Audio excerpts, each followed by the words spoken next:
नमस्कार, टेस्टी बाईटमध्ये आपल्या सर्वांचं मनपूर्वक स्वागत। आज आपण बनवतोय खुसखुशीत अशी भरपूर लेअर सुटलेली शंकरपाळी।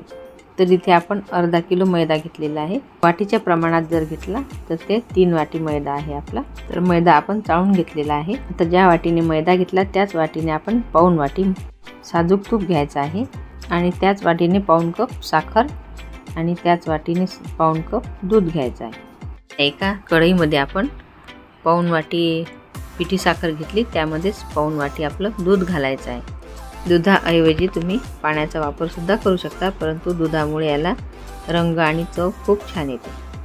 तर हे आपण विरघळेस्तोवर गरम करायचं, फार उकळत ठेवायचं नाही, फक्त आपली साखर विरघळली म्हणजे बंद करायचं। एका कढईमध्ये आपण पाऊण वाटी तूप होतं ते कडकडीत तापवलं आणि आपल्या मैद्याला छान लावून घ्यायचं। गरम असल्यामुळे आपल्याला आधी चमच्यानेच हलवून घ्यायचं। संपूर्ण मैद्याला आपलं तूप लावून झाले म्हणजे आपण जे आपलं दूध आणि साखर एकत्र केलेलं होतं ते यामध्ये घालून आपलं पूर्ण गोळा तयार करून घ्यायचा। मात्र लक्षात ठेवायचं, दूध उकळत नाही ठेवायचं, फक्त विरघळेस्तोवरच ठेवायचं। तर आपल्या इथे साखर विरघळलेली आहे, ते आता मैद्यामध्ये घालून घ्यायचं आणि छान एकत्र करून त्याचा गोळा तयार करून घ्यायचा आणि हा झाकून ठेवायचा। 15 ते 20 मिनिट आपला मैदा चांगला मुरतो। नंतर आपण शंकरपाळी लाटायला घेऊ। जरी आता हे कोरडं दिसत असलं तरी सुद्धा तो आपला चांगला गोळा तयार होतो। किंवा मग थोडं दूध घालायचं, तेही एक छोटा चमचाच घालायचं। आपला उंडा फार घट्टही नको आणि फार सैलसरही नको। सैलसर झाला म्हणजे आपल्या शंकरपाळ्यांना भरपूर लेअर सुटत नाहीत। फार घट्ट झाला म्हणजे आपली शंकरपाळे तेलामध्ये विरघळू शकतात। तसेच साखरेचे प्रमाण सुद्धा थोडे जास्त झाले म्हणजे आपली शंकरपाळी तेलामध्ये विरघळतात। मैद्याऐवजी आपण गव्हाचं पीठ सुद्धा वापरू शकतो, त्याचे सुद्धा छान खुसखुशीत अशी शंकरपाळी तयार होतात। आता पोळपाट लाटण्यावर आपला उंडा छान लाटून घेऊ। आजूबाजूच्या कडा आपल्याला कापून घ्यायच्या आणि व्यवस्थित असे चौकोन छोटे छोटे आपल्याला शंकरपाळी कापून घ्यायची।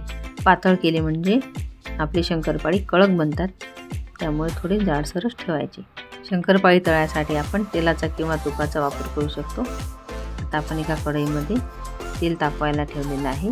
छोटा तुकडा टाकून बघायचा आपलं तेल तापलं की नाही ते, आणि त्यामध्ये एकदम खूप सारे शंकरपाळी नाही सोडायचे, थोडे थोडेच तळून घ्यायचे।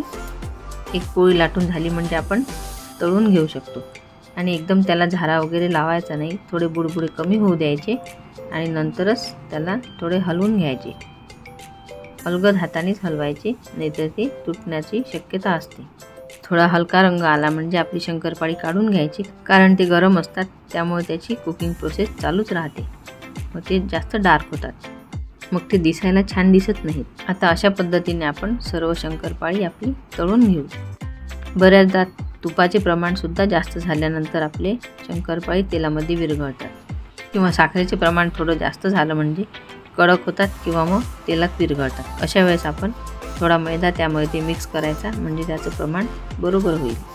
तसेच तेलाचे प्रमाण जर आपण व्यवस्थित तापवून नाही घेतलं त्यावेळेस सुद्धा आपले तेलात शंकरपाळी विरघळू शकतात, किंवा एकाच वेळेस भरपूर शंकरपाळी घातल्यामुळे सुद्धा आपली शंकरपाळी तेलामध्ये वितळू शकतात।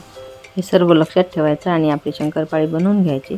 तर इथे आपलं तेल सुद्धा तापलेलं आहे आणि शंकरपाळी तेलामध्ये सोडलेले आहेत, एकदम त्याला झाराने हलवायचे नाहीत। आता छान रंग झालेला आहे। आता आपली शंकरपाळी आपण काढून घेऊ। बघा कसा सुंदर रंग आलेला आहे आणि लेअर सुद्धा भरपूर सुटलेले आहेत। थंड झाल्यानंतर हवाबंद डब्यात भरायचा आणि संपेपर्यंत आस्वाद घ्यायचा। अशा प्रकारे भरपूर लेअर सुटलेली खुसखुशीत अशी शंकरपाळे तयार झालेले आहेत।